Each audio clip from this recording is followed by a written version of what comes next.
Hello everyone, welcome to back my YouTube channel master coaching. Friends, इस video में पढ़ेंगे हम क्लास 12 के इंग्लिश और क्लास 12 के इंग्लिश का चैप्टर नंबर फर्स्ट है। और चैप्टर नंबर फर्स्ट क्या वो देखें आप, जो चैप्टर नंबर फर्स्ट है द लास्ट लेसन। इस चैप्टर के पढ़ेंगे हम मोस्ट इंपोर्टेंट शॉर्ट आंसर्स जो काफी आते हैं एग्जाम में। देखिए इसका कैसे ट्रांसलेशन करते हैं, हम वही आपको बताएंगे जो पेपर में ज्यादा से ज्यादा एग्जाम में पूछे जाते हैं। तो देखिए पहला क्वेश्चन क्या है उसको समझे आप। यहाँ पर देखिए कहानी क्या है। ये जो द लास्ट लेसन है ये एक लास्ट लेसन होता है एक कॉलेज का। यहाँ पर ये टीचर हैं, ये अपने स्टूडेंट को पढ़ा रहे हैं एक लास्ट चैप्टर। और ये हुआ क्या है, देखिए ये जो जर्मनी है आपको दिखाई दे रहा होगा चित्र के अंदर, ये यहाँ पर अल्सेस और लोरेन एक राज्य है, यहाँ पे कब्जा कर लेते हैं। ये कहाँ का है, फ्रांस का है। जर्मनी के लोग फ्रांस में इस एरिया में कब्जा कर लेते हैं। ये कहते हैं कि हमारी भाषा बोलो, जर्मनी बोलो यहाँ पर, और ये परेशान हो जाते हैं। इनकी जो मातृभाषा है कौन सी है, वो फ्रेंच है। कौन सी भाषा, फ्रेंच। तो जर्मनी के लोग इनको जबरदस्ती अपनी भाषा बुलवाने के लिए कहते हैं। तो इसी के आधार पर एक चैप्टर बेस्ड है द लास्ट लेसन। इस कंडीशन, इस स्टोरी में हुआ क्या है, इस स्टोरी में जो बातें बताई गई हैं वो सारी इस चैप्टर में है। तो देखिए पहला क्वेश्चन क्या है कि why was Franz in great fear when he started?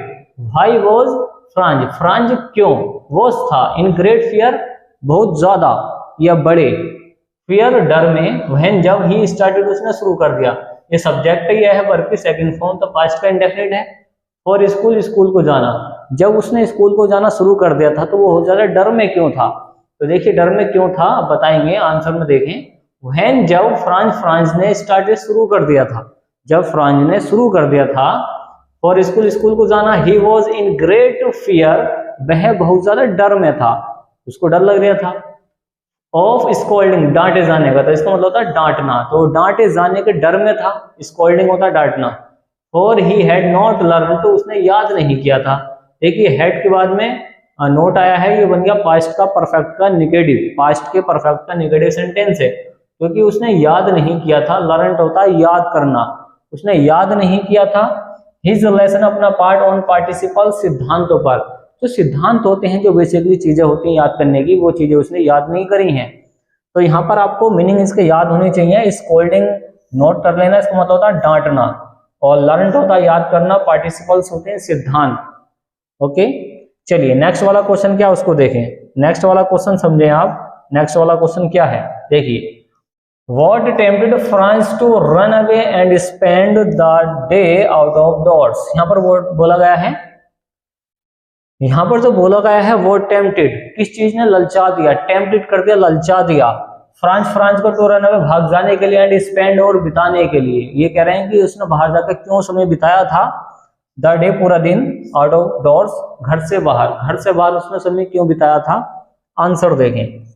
It was so warm, मतलब मौसम, देखिए इट का मतलब क्या है, यहाँ पर मौसम के लिए आया है। तो मौसम क्या था, सुहावना था, ब्राइट था, तो गर्म और सुहावना था। वार्म का मतलब होता है गर्म, और ब्राइट का मतलब होता है चमकीला या सुहावना। आगे है द वर्ड्स, जो पक्षी थे, वर चिरपिंग, चिरपिंग याद रख लेना, इसका मतलब होता है चहचहाना। जो पक्षी थे वो चहचहा रहे थे।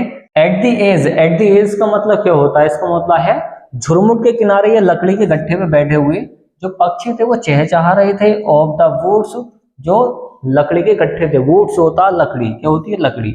आगे है इन दी ओपन फील्ड, खुले खेत में। इन दी ओपन फील्ड का मतलब होता है खुले खेत में। द प्रूशियन सोल्जर, जो प्रूशियन के सोल्जर थे, यहाँ पर बोला गया है, ये देखिए एक वर्ड आया है प्रूशियन सोल्जर। जो प्रूशियन के सोल्जर थे, एक जगह है, वहां के जो सैनिक थे, वर ड्रिलिंग, वो गड्ढा कर रहे थे। ड्रिलिंग का मतलब था गड्ढा करना, नीचे जमीन में गड्ढा कर देना। दीज थिंग्स, इन चीजों ने, were all much more tempting, ये चीजें बहुत ज्यादा क्या थी, टेम्पटिंग थी, उन्होंने ललचा दिया। देन की अपेक्षा the rule of participles, participles के रूल की अपेक्षा, मतलब पार्टिसिपल के जो रूल थे इसको बेकार लग रहे थे। अब इसने सोचा कि मैं वहां जाके मजे मारूंगा, बाहर जाके, तो टेम्पटिंग कर। एट स्कूल, स्कूल के जो सिद्धांत थे, प्रिंसिपल्स थे, उनकी अपेक्षा उसको वो सारी चीजें अच्छी लग गई जो बाहर हो रही थी। उसके घर से बाहर जो चीजें हो रही थी वो सारी चीजें अच्छी लग रही थी। तो इस वजह से बाहर चला आया घूमने के लिए। बस आपको इसकी कुछ मीनिंग याद होनी चाहिए। देखिए चिरपिंग याद कर लेना, क्या होता है, चहचहाना। और वार्म होता है गर्म, क्या होता है, गर्म होता है। और ब्राइट होता है चमकीला, क्या होता है, चमकीला। याद रख लेना क्या होता है, चमकीला। वर्ड्स पक्षी होते ही हैं। टेम्पटिंग ललचाना होता है। और बाकी आपको पता ही है। ओके, पार्टिसिपल सिद्धांत होते हैं, क्या होते हैं, सिद्धांत। तो इस तरीके से इसका ट्रांसलेशन कर सकते हैं। हम कर देते हैं इसको क्लीन और ले सकते हैं आप इसका स्क्रीनशॉट फ्रेंड्स। चलिए आप इसका स्क्रीनशॉट लीजिए। ओके फ्रेंड्स, चलिए नेक्स्ट वाला क्वेश्चन पढ़ते हैं। नेक्स्ट वाला क्वेश्चन क्या है, क्वेश्चन नंबर 3 है, वो देखें आप। क्वेश्चन नंबर 3 क्या है, Why did the villagers come to school that day? Why was it surprise to Franz? Why did the villagers, जो गांव वाले थे, विलेजर्स होते हैं गांव वाले, जो गांव वाले थे वो क्यों कम आ गए टू स्कूल को, जो गांव वाले थे वो स्कूल को क्यों आ गए थे, डेट डे, उस दिन, डेट डे, उस दिन। भाई was it a surprise to France, भाई क्यों, इट यह क्यों आश्चर्यचकित हो गया था टू फ्रांस के लिए, फ्रांस आश्चर्यचकित हो गया था क्यों। आंसर देखें, द विलेजर्स जो गांव वाले थे कैम आ गए। देखिए कम की सेकंड फॉर्म होती है कैम, सब्जेक्ट है और ये वर्ब की सेकंड फॉर्म है, पास्ट का इंडेफिनिट है। जो गांव वाले थे वो आ गए टू स्कूल को डेट डे उस दिन, बिकॉज क्योंकि दे वर सॉरी, वो बहुत ज्यादा दुख में थे। सॉरी का मतलब यहाँ पर दुख है। That they had not gone to school, वे कभी स्कूल नहीं गए थे। हैड नॉट का मतलब पास्ट का परफेक्ट है, वो कभी स्कूल नहीं जा पाए थे, इस वजह से वो दुख में थे।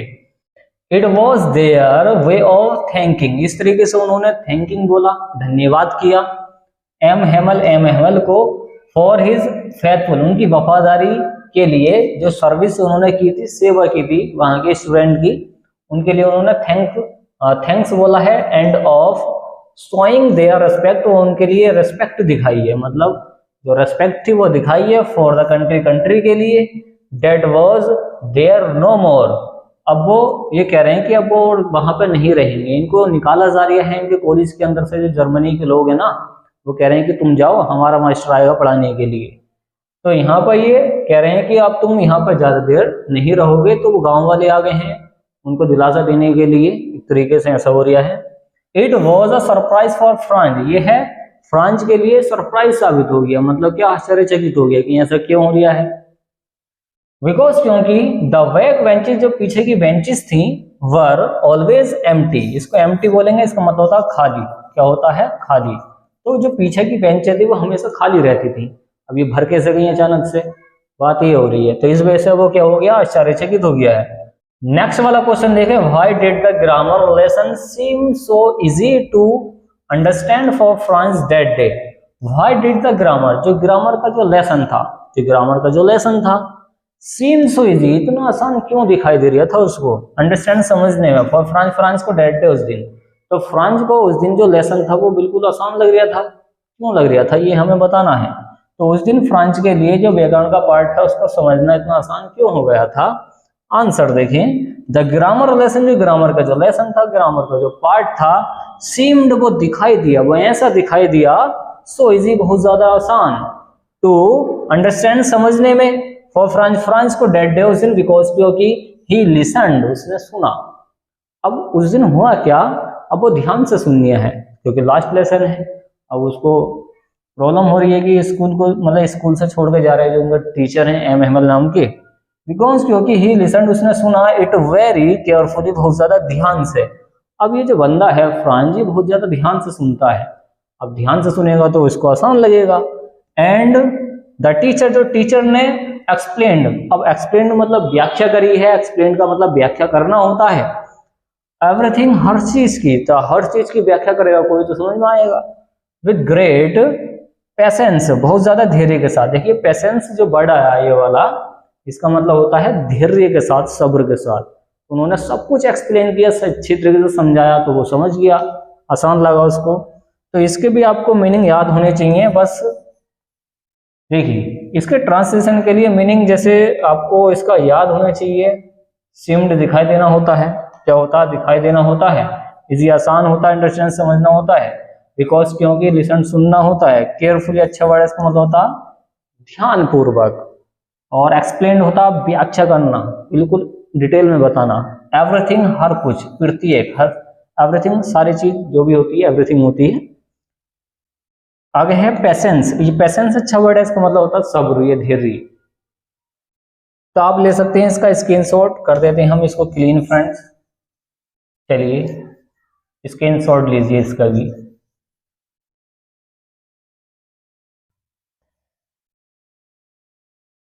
ओके, स्क्रीनशॉट लीजिए फ्रेंड्स। तो चलिए फिर नेक्स्ट वाला पढ़ते हैं जो काफी इंपॉर्टेंट है एग्जाम के लिए। क्वेश्चन नंबर 5 क्या है वो देखें आप। क्वेश्चन नंबर 5 देखिए, why was France, why was France, France क्यों सॉरी, उसको दुखी महसूस हो रहा था, मतलब क्या सॉरी मतलब उसको दुख महसूस हो रहा फॉर नॉट लर्निंग, ना याद करने की वजह से, इस फ्रेंच लेसन, उसका जो फ्रेंच लेसन था उसको याद ना करने की वजह से उसको क्यों दुख हुआ। तो फ्रेंच भाषा का पार्ट याद ना करने के लिए फ्रांस को दुख हुआ क्यों था। आंसर देखें, का फ्रांस वॉज सॉरी, फ्रांस को क्या हुआ, दुख हुआ, सॉरी मतलब दुख है, फॉर नॉट लर्निंग न याद करने की वजह से हिज फ्रेंच लेसन में, फ्रेंच लेसन को बिकॉज क्योंकि, देखिए यहां से लेकर यहां तक तो पूरा क्वेश्चन ही है। ही वेस्टेड, उसने बर्बाद कर दिया, वेस्ट का मतलब होता है बर्बाद करना, उसने वेस्ट कर दिया हिज टाइम, अपना समय, इन सीकिंग वर्ड्स, मतलब पक्षियों के अंडे सीकिंग करने में, ढूंढने में उसने समय बर्बाद कर दिया, और गोइंग स्लाइडिंग, अब वो रपक के आ रहा था ऑन द सार, एक टीले से, पक्षियों के अंडे ढूंढ रहा था, एक टीला था वहां से रपक के आ रहा था, इस टाइप से उसने टाइम बर्बाद कर दिया। अब बाद में ये दुख इसको महसूस हो रहा है कि मैंने टाइम बर्बाद कर दिया है। चलिए नेक्स्ट वाला पढ़ते हैं, what did France think about the German rulers who imposed their language on the French people. What did France, France ने क्या थिंक सोचा अबाउट द जर्मन, जर्मन के रूलर्स के बारे में, जर्मन के शासकों के बारे में उसने क्या सोचा था। हु इम्पोज्ड, जिन्होंने थोप दी थी, हु इम्पोज्ड, इम्पोज्ड का मतलब था थोपना, क्या होता थोपना, किसी पर कोई बात जबरदस्ती थोपना होता है। देयर लैंग्वेज, उन्होंने उसकी जो लैंग्वेज थी अपनी क्यों थोपी ही। ऑन द फ्रेंच पीपल, जो फ्रेंच के लोग थे, जो फ्रांस के लोग थे वहां पे, उन लोगों पे ये जबरदस्ती भाषा थोप रहे थे कि हमारी भाषा बोलो। कौन कह रहे हैं, जर्मन के रूलर्स कह रहे हैं, जर्मन के शासक कह रहे हैं, इन्होंने कब्जा कर रखा है। आंसर देखें, ऑन द रूफ, छत पर, ऑन द रूफ छत पर, द पिजन्स, पिजन्स होते हैं कबूतर, क्वीड वेरी लो, मतलब कू बोल रहे थे वो, जैसे कि वो बोलते हैं उनकी आवाज। फ्रेंच, फ्रेंच थॉट, जो फ्रांस था उसने सोचा, थॉट का मतलब होता है सोचा, ये क्या सोच रहा है, तो हिमसेल्फ खुद अपने आप अंदर ही अंदर सोच रहा है कि will the German rulers make, क्या, देखिए विल आया शुरू में तो आप बोलेंगे शुरू में क्या, हेल्पिंग वर्ब है ये, तो will the German rulers, German के रूलर्स हैं, शासक हैं, मेक देम सिंग, क्या इनको सिंग करवाएंगे, इनको गाना गवाएंगे, इन जर्मन, जर्मन में इवन द पिजन्स, किन से, कबूतरों से। तो ये सोच रहे हैं, ये जो फ्रांस है ये सोच रहा है कि ये जो कबूतर है कि इनसे भी अपनी भाषा बुलवाएंगे, उनमें उनसे अपना गाना गवाएंगे अपनी भाषा के अंदर, जैसे ही बोलते हैं। तो ले सकते हैं इसका स्क्रीनशॉट, कर देते हैं क्लीन फ्रेंड्स, आसान है। चलिए नेक्स्ट वाला पढ़ते हैं, नेक्स्ट वाला क्वेश्चन क्या है वो देखें आप। देखिए नेक्स्ट वाला क्वेश्चन है, why did France praise the courage of M Hamel, इसको एम हेमल भी पढ़ते हैं, एम हेमेल भी पढ़ते हैं, तो आप कुछ भी पढ़ सकते हैं। तो फ्रांस ने क्यों प्रेज, तारीफ की, प्रेज का मतलब होता है तारीफ करना, क्या होता है तारीफ करना, करेज होता है साहस, तो साहस की इसने क्यों तारीफ करी थी, इसकी, एम हेमल की। आंसर देखें, आंसर क्या है, एम हेमल जो थे एंड हिज फैमिली, उनकी जो फैमिली थी, had to leave the country. देखिए एम हेमल और उनकी जो फैमिली थी उन्हें हैड टू का केस किया है, जब कोई काम मजबूरन करना पड़ता है तो हैड टू से बनता सेंटेंस। तो जो एम हेमल थे उनकी फैमिली थी, हैड टू लीव, उन्हें जाना था, लीव टू यहाँ पर बोला गया, हैड टू लीव, उन्हें जाना था, द कंट्री, देश को छोड़ के, नेक्स्ट डे, अगले दिन। जैसे अगला दिन आ रहा था तो इनसे बता दिया था कि तुम्हें इस देश को छोड़कर जाना है, ये निकाल लेते थे जो जर्मनी के लोग थे।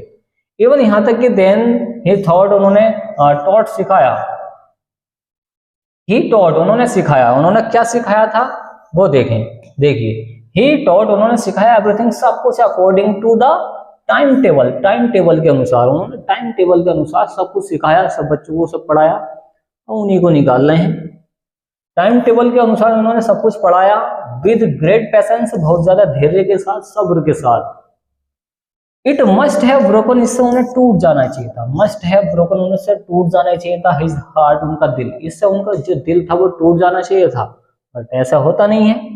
टू लीव हिज रेसिडेंस, अपने निवास स्थान को छोड़ कर जाने में, ये होता है निवास स्थान, जहां पे पैदा हुआ है कोई वो उसका रेसिडेंस होता है, तो इससे टूट जाना चाहिए था, जब उनका दिल टूट जाना चाहिए था जब वो अपने निवास स्थान को छोड़ के जा रहे थे।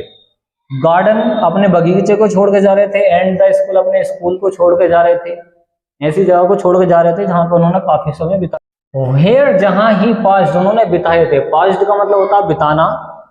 हिज 40 ईयर्स अपने 40 साल जिंदगी के बिताए थे, ऑफ लाइफ जिंदगी के, जहां पर उन्होंने 40 साल जिंदगी के बिताए थे, ऐसे स्थान को छोड़कर जाना बहुत ज्यादा जिगर की बात है, करेज की बात है। तो इस वजह से उनके करेज की तारीफ कर रहे हैं कौन, फ्रांज। और आप इसके नीचे भी इसकी हिंदी पढ़ सकते हैं अगर आपसे इसका ट्रांसलेशन नहीं आता है। तो फ्रेंड्स ये मोस्ट इंपोर्टेंट 7 शॉर्ट आंसर थे इस चैप्टर के, जो आपको जरूर तैयार करने चाहिए, इन्हीं से लॉन्ग आंसर भी बन जाते हैं।